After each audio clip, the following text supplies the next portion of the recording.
morning and welcome to Radio Friends on Friday, June the 26th. We're in for a special treat. We have Missouri's first poet laureate with us, Walter Bargen. Good to have you back, Walter. Good to be And here, I think Paul. this is probably the third time you've been with us. It is the third time. We talk about a book that came out, your book that came out with 2013, Trouble Behind Glass Doors. And how many poems are in here? I'd say there's maybe about 35 or 40. Okay. And you wanted to share a couple of stories about some of them. Yes. The book opens up. There's actually 3 sections in this book, and the first section kind of comes out of my experience of being Poet Laureate of Missouri. And the first poem is called Dyslexic Forrest.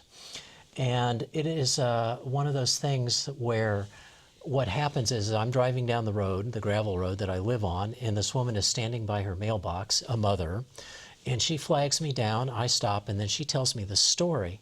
And I am just truly stunned by this story. And I drive off. I get about a quarter mile down the road, and I go, wait a minute. And I park the car, and I pull out my notebook, and I start writing down everything I can possibly remember about what she was telling me. Because I go, I need to write a poem about this. And so I wrote this poem, and it's about a 4th grader, her son, who has been called into the counselor's office to explain his behavior in class every day in this one particular class. And it turns out that I played a very important part in affecting his behavior. And I didn't even know the boy, never met him.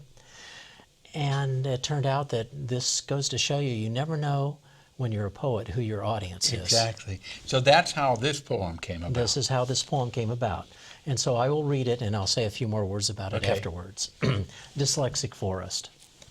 We plod along, grow slow, slower than grass, and no higher than September's dry, reedy weeds sighing on breezes.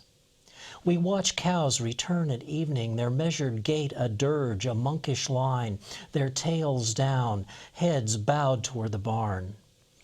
The boy across the hollow finds no porch at which to sit and watch the aging lacquered light of dusk, and to doze, if only for a moment.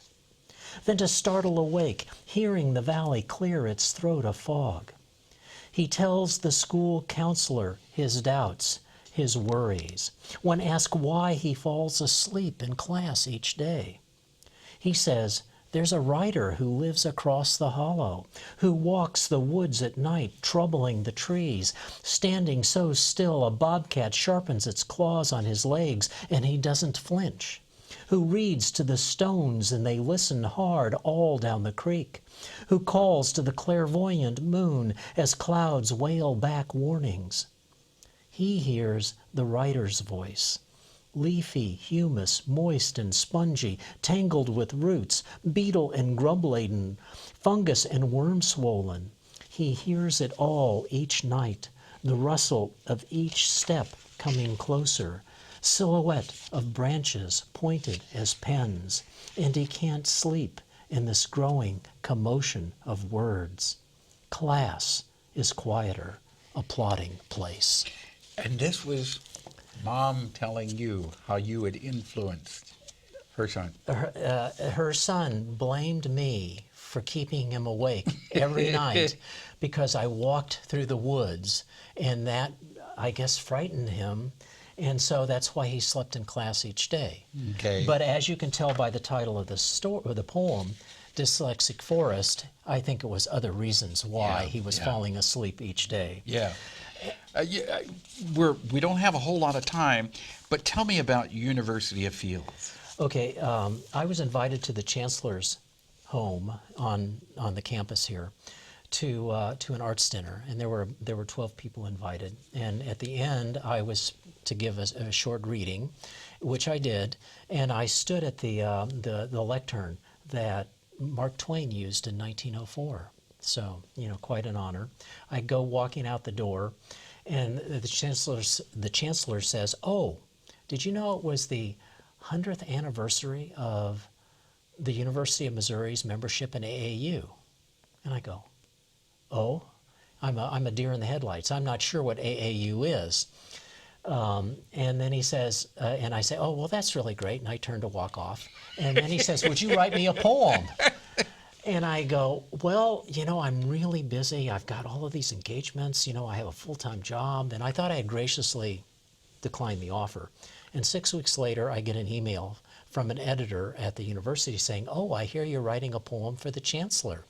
I quickly sent an email, and I get an answer back. Explaining what happened, and she says, oh, you're retiring? And I go, oh. And the next day I had the poem. All right. You want to read it real quick? We got less than 2 minutes here. Okay. University of Fields.